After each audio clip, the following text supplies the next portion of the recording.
Students, friends, let's start our third unit. Read 1. Manage your stress. Manage your stress, strengthening mental flexibility. Mind, emotions and body are all closely interlinked and always work together. શું કીધું છે અહીંયા? Mind, body and emotion, આપણું મન, આપણું શરીર અને આપણી લાગણીઓ ક્લોઝલી ઇન્ટરલિંક્ડ, ખૂબ જ અંદરો અંદર જોડાયેલા છે. એન્ડ ઓલવેઝ વર્ક ટુગેધર, અને હંમેશા સાથે જ કાર્ય કરે છે. It helps you distinguish them more clearly if you try to understand them separately. અગર તમે તમામને અલગ અલગ સેપરેટલી સમજવાનો પ્રયત્ન કરશો તો તમે જુદા તારવવા સહેલા થઈ જશે. Your mental capacities are your abilities to concentrate, to take in new information, to remember all the new information and to be in a position to think logical. તમે એકાગ્રચિત થાઓ, તે નવી માહિતી સંપાદન કરો, તે જૂની તેમજ નવી માહિતી યાદ રાખો, તે અને તર્કબદ્ધ રીતે વિચારવાનું સામર્થ્ય કેળવો, તે આ તમામ તમારી માનસિક ક્ષમતાઓ ગણાય છે, તમારી મેન્ટલ કેપેસિટીઝ ગણાય છે. You need your mental capacity in order to study, to work, to impose a constructive and workable order on your life and to make rational day to day decisions. તમારી જે mental capacity છે, હા, એ શેના માટે તમને જરૂર છે? આ તમામ તમારી માનસિક ક્ષમતાઓ ગણાય. તમારે અભ્યાસ માટે, કામ કરવા માટે, તમારા જીવનમાં સર્જનાત્મક તેમજ ક્રિયાશીલતા લાવવા માટે, તેમજ પ્રતિદિન વિવેકપૂર્ણ નિર્ણય લેવા માટે તમારી માનસિક ક્ષમતાની જરૂર છે. તમને એ વસ્તુની જરૂર પડે છે તો જ તમે આ કામ સારી રીતે કરી શકો છો. For example, if you had a choice of walking to work or taking the car. હવે તમારી પાસે અહીંયા એક ચોઈસની વાત કરવામાં આવી છે. કાં તો તમારે પગે ચાલવાનું છે, કાં તો ગાડી લઈને જવાનું છે. પણ આગળ કીધું છે, the fact that it was raining hard and you had a cold could lead you to the decision that it was better to take the car. હવે પરિસ્થિતિ કંઈક એવી છે કે તમને શરદી પણ થઈ છે અને સખત વરસાદ પણ વરસી રહ્યો છે, તો આ હકીકતને ધ્યાનમાં લેતા ગાડી લઈને જવાનો નિર્ણય યોગ્ય ગણાશે. That would be a rational decision based on the current circumstances. આ પરિસ્થિતિને ધ્યાનમાં લેતા આ નિર્ણય છે એ વિવેકપૂર્ણ ગણાય છે. The mind is the rational logical part of you that helps you to make unemotional choices, to store and retrieve information and to order and calculate. મન એ તમારો વિવેક તેમજ તર્કપૂર્ણ અંશ છે કે જે તમને અતિ ભાવનાશીલ પસંદગી કરતાં અટકાવવા, માહિતીને પરત મેળવવી, એનો સંચય કરવા, ગણતરી કરવા વગેરે જેવી બાબતોમાં મદદરૂપ થાય છે. It is the counterpart to the emotions. એ લાગણીઓનું પ્રતિરૂપ છે. A good example of the interaction between mind and emotion is exam nervous. હવે અહીંયા પરીક્ષા વખતેનો ભય એની વાત કરવામાં આવી છે. એ મન અને લાગણીઓ વચ્ચેની ક્રિયા પ્રતિક્રિયાનું સારામાં સારું ઉદાહરણ છે. મિત્રો, મારા ખ્યાલથી તમે બધાએ આ 10માની બોર્ડ આપેલી છે એટલે અનુભવેલું હશે. જોજો. Your mental capacity has helped you retain what you have revised. You know your stuff, but when you enter the exam room and start getting emotional by expecting difficulties and imagining failure, all of a sudden the careful stored information is no longer available. Your emotions have barred the way to your inner information store. Do you find yourself reacting in any of the following ways? તમે જે પણ વાંચી ગયા હશો તેને તમારી માનસિક ક્ષમતાએ જાળવી રાખવાનું કામ કર્યું હશે.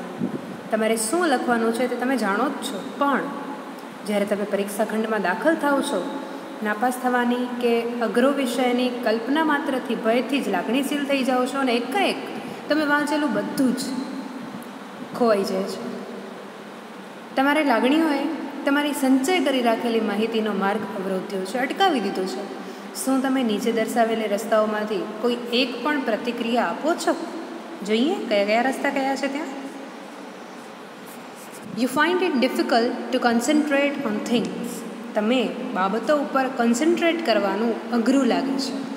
Your memory is letting you down frequently. તમારી યાદશક્તિ તમને વારંવાર દગો આપે છે. You have lots of different things on your mind but can not grasp a clear thought. તમારા મનમાં ઘણા બધા વિચારો ચાલતા હોય છે, પરંતુ તમે કોઈ એક સ્પષ્ટ નિર્ણય પર આવી શકતા નથી. You are often undecided these days and this is untypical for you.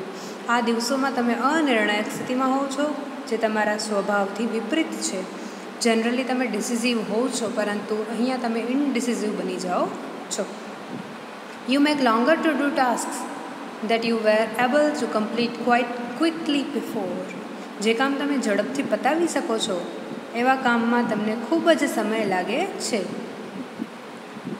You start lots of things but don't finish any. ઘણા બધા કાર્ય તમે શરૂ કરો છો, પણ એમાંથી એક પણ સંપૂર્ણ રીતે પૂર્ણ કરી શકતા નથી. ની વાત કરવામાં આવી છે કે અમુક વખતે જ્યારે એક્ઝામ નર્વસનેસ બહુ માઇન્ડ પર ચડી જાય છે, ત્યારે વિદ્યાર્થીઓ આવું બધું ફેસ કરતા હોય છે. ઇફ યસ, ઉપરની સર્કમસ્ટેન્સમાં તમે એકમાં પણ હા કે બધામાં હા કહો છો, then it gives a sign of mental stress present in you. તો પછી કહેવામાં આવ્યું છે કે એ તમારી અંદર રહેલા માનસિક તણાવની નિશાની છે. The better you deal with stress, the less your mental capacity will be affected. તમે જેટલી સારી રીતે તણાવને ઉકેલશો, સ્ટ્રેસનું સોલ્યુશન લાવશો, તેટલી તમારી માનસિક ક્ષમતા છે એના ઉપર ઓછી અસર થશે. જેટલું સ્ટ્રેસ લેવલ ઓછું એટલી તમારી મેન્ટલ કેપેસિટી સારી. એકદમ એનાથી ઓપોઝિટ છે. જેટલું સ્ટ્રેસ લેવલ વધુ, તમારી માનસિક શક્તિ છે એટલી ઓછી થઈ જાય છે. The following exercises will help you build better stress resilience and rebalance yourself if your mental capacity has already started to suffer due to stress.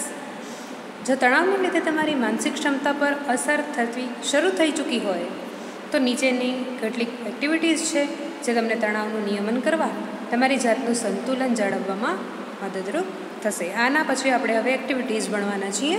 એક નાની નાની એક્ટિવિટીઝ છે, પણ જો ખરેખર રીતે એને કરવામાં આવે તો તમને ફર્સ્ટ ટ્રાયમાં જ 50% જેટલું રિઝલ્ટ જોવા મળશે. સૌથી પહેલી છે સ્ટોપ ઓવર થિંકિંગ. વધુ પડતું, અતિશય વિચારવાનું સ્ટોપ કરો, બંધ કરો. When tasks and pressures start building up, the mind can sometimes go into overthinking, and you come to the thought, I wish there was a switch in my head that I could flick and turn off all the thoughts going around in my mind. It is not that easy. There is a technique to help yourself during the problem of overthinking.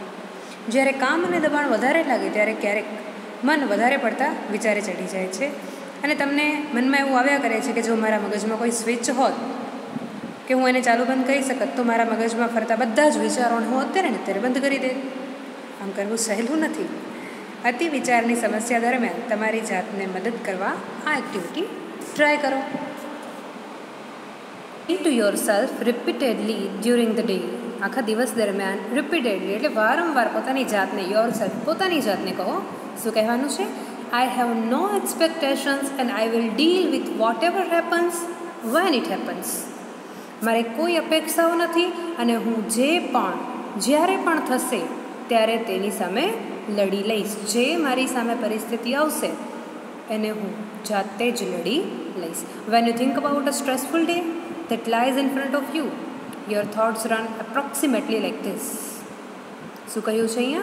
જ્યારે તમે તમારી ક્ષમતાના સક્ષમ તણાવયુક્ત દિવસ વિશે વિચારો છો, તમારી જે માનસિક ક્ષમતા છે એ માત્ર તણાવ વિશે વિચારે છે, તણાવપૂર્ણ દિવસ વિશે વિચારે છે, ત્યારે તમારા વિચારો લગભગ આ રીતે ચાલતા હશે. કઈ રીતે? Oh my God, I have do this and that and that and after that A and B need to get sorted out as well. I don't know how I'm going to do it all. I won't even have time to eat. હે ભગવાન, મારે કેટલું બધું કરવાનું છે. મારે x અને Y અને ઝેડ કામ કરવાનું છે, ત્યારબાદ વળી પાછું એ અને બીની સમસ્યા ઉકેલવાની પણ બાકી છે. મને ખબર નથી પડતી કે આ બધું કેવી રીતે કરીશ. મને જમવાનો પણ સમય નથી મળતો. Basically the day hasn't even started. અહીંયા કહેવા એમ માગે છે કે મૂળભૂત રીતે દિવસની હજી શરૂઆત પણ નથી થઈ, but you are already in it is. પરંતુ તમે મૂંઝવણમાં છો, પણ તમે થાકેલા છો. What is happening is that your mind is racing ahead of you. તમારો માઇન્ડ છે એ તમારાથી આગળ દોડે છે. And anticipating how tired and stressed you will be once you have completed all the task ahead. અને એવું વિચારે છે કે બધા કામ તમે પૂર્ણ કરી દીધા હશે ત્યારે તમારું મગજ કેટલું થાકેલું હશે, કેટલું સ્ટ્રેસફુલ હશે. These frantic thoughts start weakening your energy. આવા જે દબાણભર્યા વિચારો છે એ તમારી એનર્જીને વીકેન્સ એટલે નબળી બનાવે છે. And as a result you are entering in to a busy day. પરિણામ સ્વરૂપે તમે એક વ્યસ્ત દિવસમાં પ્રવેશ કરો છો with only half of your normal energy. અને કઈ રીતે? તમારી ખરેખર એનર્જીની અડધા ભાગની એનર્જી સાથે તમે દિવસમાં પ્રવેશ કરો છો. Then when you end up shattered at the end of day you seem to have proved that you were right all along. અને જ્યારે ખરેખર કામ પૂરું કરી અને દિવસના અંત સુધી પહોંચો છો ત્યારે તમને એમ લાગવા માંડે છે કે તમે સાચા જ હતા. તમે સ્ટ્રેસફુલ થશો એ વિચાર તમારો એકદમ સાચો જ હતો. You had a dreadful day and you feel physically dread. તમારો દિવસ છે અતિશય ખરાબ પસાર થાય છે અને શારીરિક શક્તિ હણાઈ ચૂકી હોય એવું તમને અનુભવ થયા કરે છે. To have the maximum energy available at the start of a busy day, use I have no expectation and I will deal with whatever happens when it happens as a form of mantra. તમારે જો સંપૂર્ણ energy પ્રાપ્ત કરવી હોય તો આજે મંત્ર કહેવામાં આવ્યો હતો કે મારે કોઈ અપેક્ષા નથી અને જ્યારે જે પણ આવશે તેને હું લડી લઈશ. એને એક મંત્રના સ્વરૂપમાં તમે એનો ઉપયોગ કરો.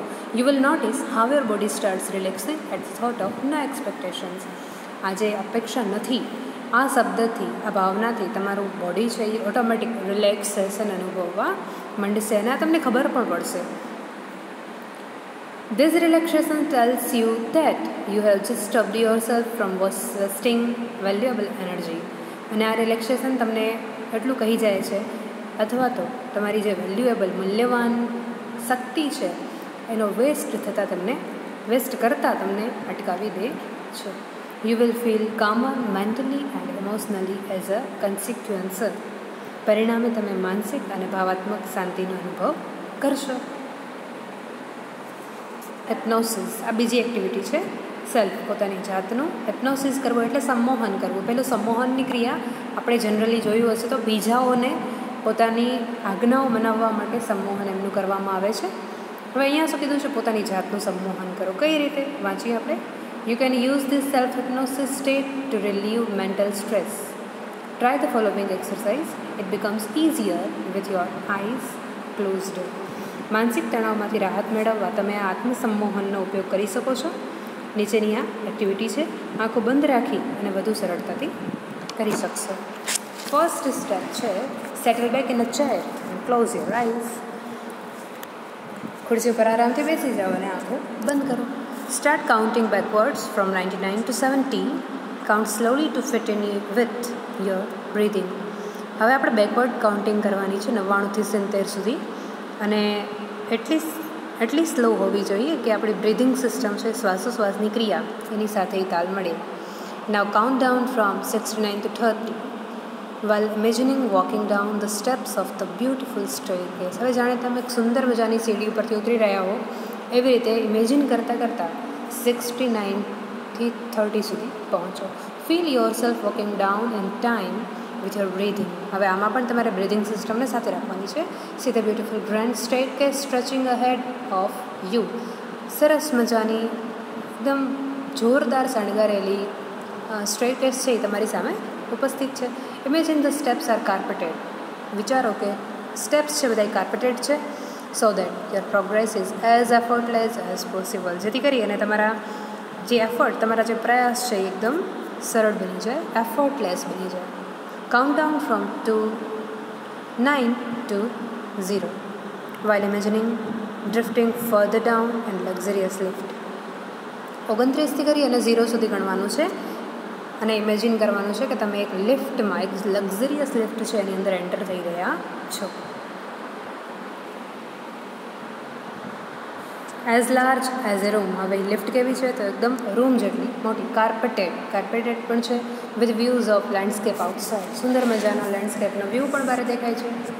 Watch the decreasing numbers along with your breathing. હવે આમાં તમારા જે નંબર ધીમે ધીમે કાઉન્ટડાઉન ચાલુ છે, ડિક્રીઝ થાય છે અને તમારી બ્રીથિંગ સાથે એને જોયા કરો. એઝ યુ અરાઇવ એટ 0, જ્યારે તમે 0 ઉપર પહોંચો છો, ધ લિફ્ટ ડોર્સ ઓપન. લિફ્ટનો દરવાજો ખુલે છે and you enter a room. એક રૂમમાં તમે પ્રવેશો છો. That is furnished just as you would like it. એવો એક રૂમ કે જેમાં તમે પ્રવેશો છો, એમાં દરેકે દરેક ચીજ વસ્તુઓ જેમ તમને ગમે છે એવી રીતે મૂકેલી છે. It was all your favourite things in it and it is totally private. બધી જ તમારી ફેવરેટ વસ્તુઓ છે અને તમારો ને તમારો જ ખાનગી રૂમ છે. Find a comfortable chair in your room and settle back in it. રૂમમાં એક આરામદાયક ખુરશી શોધો અને તેના ઉપર બેસો. Remain there is your imagination until you feel rested and refreshed, then open your eyes again. તમે આરામ અને તાજગીનો અહેસાસ ન કરો ત્યાં સુધી તમારી કલ્પનાઓમાં રહો અને જ્યારે એવું થાય કે હા, હવે આરામ મેળવી ચૂક્યો છું, મને ફ્રેશનેસ ફીલ થાય છે, ત્યારે તમારી આંખો ફરીથી ખોલો. તો આ હતી બીજી એક્સરસાઇઝ.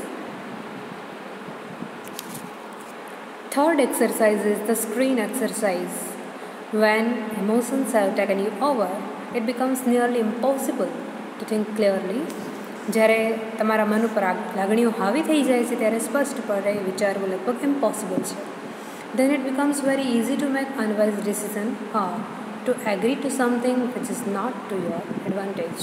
હવે આવા સમયે ખોટો નિર્ણય લઈ લેવો કે આપણો જેમાં હિત ન જળવાય એવો નિર્ણય લઈ લેવો, એવી બાબતોને સ્વીકાર કરી લેવો, એ આવા સ્ટેજમાં સરળતાથી થઈ શકે છે આપણાથી. The screen exercise shows you how to step back and emotionally detach your self from your current situation so that you can see more clearly what is going on. આ સ્ક્રીનની જે એક્સરસાઇઝ છે એ તમને કેવી રીતે પરત આવવું અને વર્તમાન પરિસ્થિતિમાંથી તમારી જાતને ભાવાત્મક રીતે અલગ કેવી રીતે કરવી તે દર્શાવે છે, કે જેથી શું ચાલી રહ્યું છે તેનો તમને સ્પષ્ટપણે ખ્યાલ આવે. ક્યારેક આપણા નિર્ણયો છે ઇમોશનની સાથે લેવાઈ જાય, તો ઇમોશનલી જોવા જઈએ તો એ નિર્ણય સાચો હોય છે, પરંતુ એકચ્યુઅલમાં જોવા જઈએ તો એ નિર્ણય ખોટો હોય છે. આવા સમયે સ્ક્રીન એક્સરસાઇઝ ખૂબ જ મહત્ત્વની સાબિત થાય છે.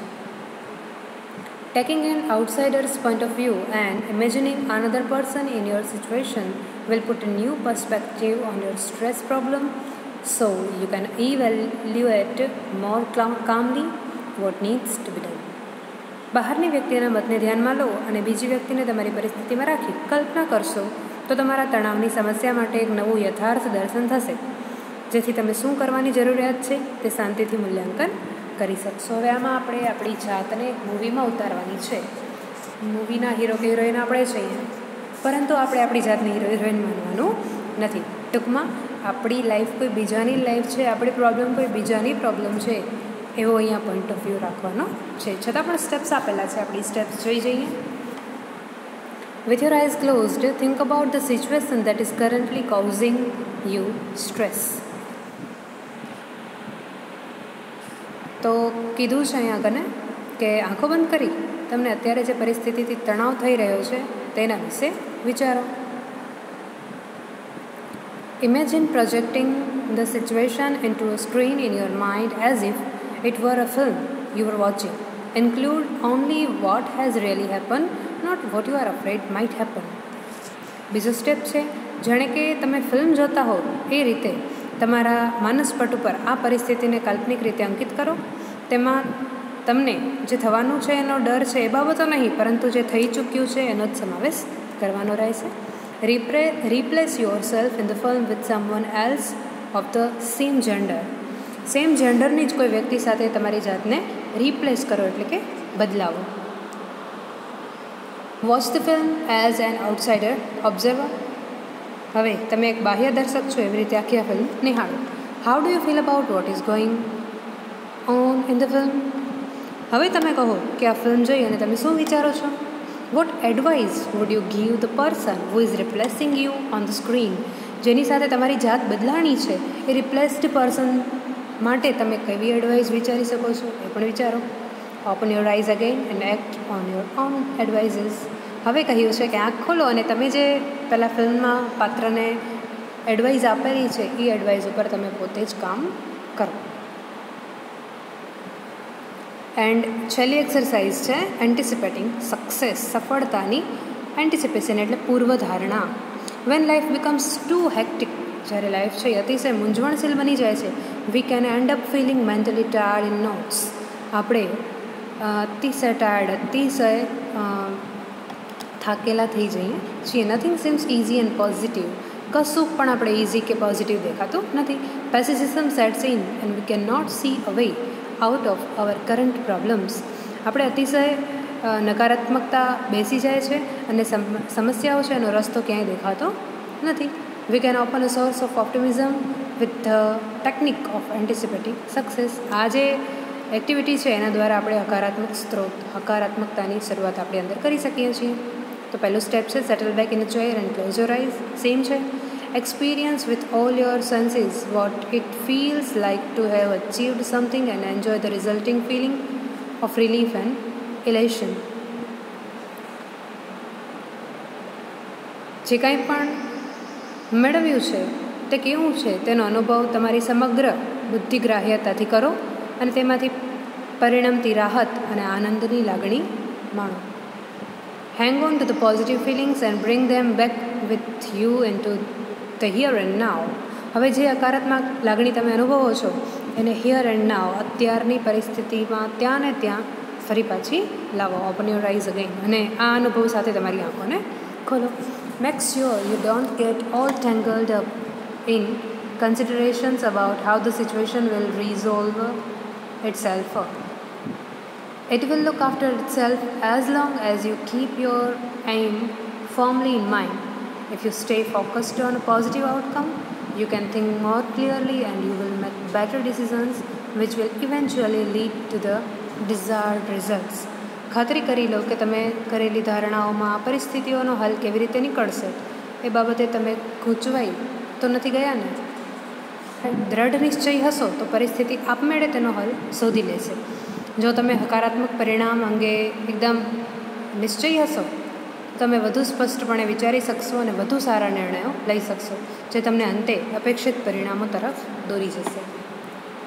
There could be a number of different positive outcomes, then simply concentrate on visualizing one version today and another version tomorrow.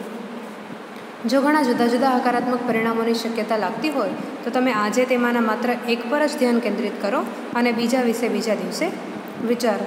This is not an exercise in correctly predicting the future, but rather a way of cleaning negative thoughts from your mind and focusing on a positive state. આ કોઈ એવી activity નથી કે જેનાથી ભવિષ્યની સાચી આગાહી થઈ શકે, પણ મનમાંથી નકારાત્મક વિચારોને જાકારો આપવાનો અને હકારાત્મક સ્થિતિ પર ધ્યાન કેન્દ્રિત કરવાનો એક ઉપક્રમ છે. તો મિત્રો આ પાઠમાં માત્ર હકારાત્મકતા ઉપર જ ફોકસ કરવામાં આવ્યું છે.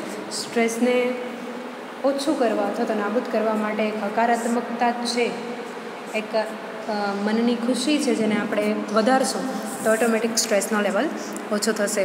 I hope you all like this all activities, all exercises, and you will try to follow it. Thank you. Bye bye.